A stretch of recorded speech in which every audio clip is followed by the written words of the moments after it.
Good morning, this is Sheldon Livesey. I'm the director for One Accord Ministry, and I have a God story of a different nature to tell you today. It's actually a time where I believe I let God down, but a time where He revealed to me a weakness. And it was right at Christmas time, and I felt like this was a good time to let you hear this story. At one point of my life, it seems like a past lifetime now, my wife and I bought the Hale Springs Inn. It was the rundown inner city hotel. We had a lot of rooms, 45 rooms most of them were full every night, but we did have a couple of vacancies. And when people would make their way into town that were homeless or passing through, walking through, hitchhiking, however, many times they would go to our city police department. The police department would send them down. They say, "Oh, the Liveseys keep you." And I'm not meaning that in a derogatory manner. I'm just saying that we became that place where we had a room or two, and we did keep a lot of folks overnight. Well, we come up to Christmas many years ago. It's either 1980 or 81, and I had just started running, and I didn't run very far. I would run from the Hale Springs Inn. I would run up the road probably to where Liberty Market is, the gas station just at the Rogersville Middle School, go up, and I would take either McKinney or Broadway, and I would come back up Armstrong Road where Otis Home Center was, back to Main Street and back to the Hale Springs Inn. So it was 11:45, and I remember this Christmas it was so warm that I could actually wear my shorts. But I was going to go out and I was going to make this run. I was determined to get my run in before I went to bed. And I headed up the road, and as you get up above McKinney Cemetery to a crest of the hill up there, there's not a street light right there, and it's a very dark place. And I was going up the sidewalk. I remember someone was walking down the sidewalk towards town. I actually got off the sidewalk and went around them, maybe said some kind of a greeting to them, but I made my way on around the loop.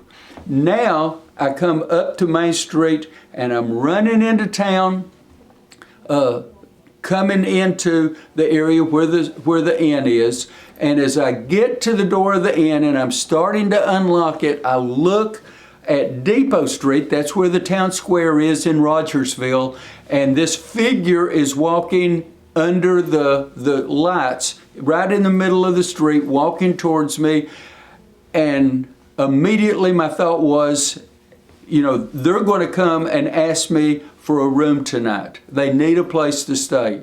And the first thing in my mind was, I'm going to be up another 45 minutes because I've not got a bed made up. I've not got a room ready. I'm going to have to get a room ready, and it's going to take a while. And I just don't have the energy tonight to do that. You ever done that before? My energy level was gone, man. I mean, it was gone.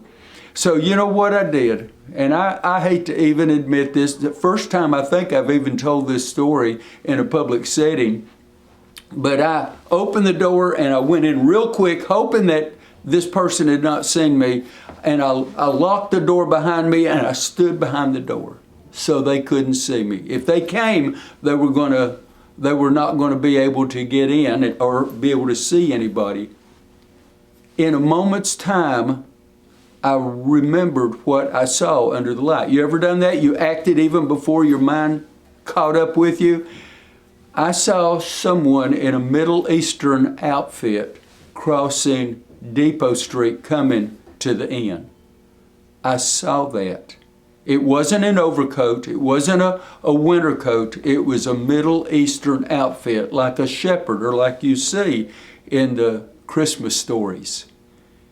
And as soon as that triggered in my mind, it hadn't been 8 or 10 seconds. I mean, all of this happened just beam, beam, beam. And I opened the door and I looked, and because that person would have only had time to get to the door, but I saw that person wasn't there.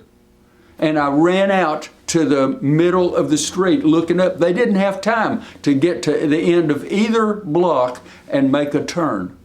They weren't there.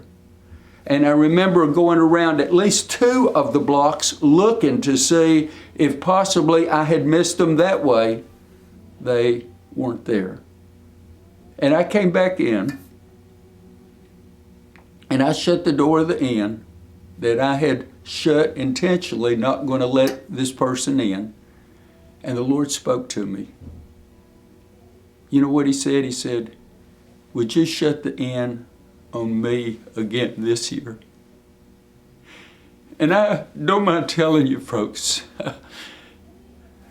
that broke my heart, because insomuch as you've done it unto one of the least of these, my brother, you've done it unto me.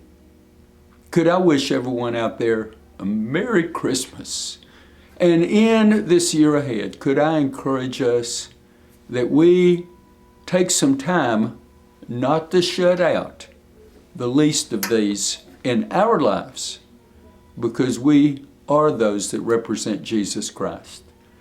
Thank you for allowing me to share this very difficult testimony with you today. God bless you, and you have a great day.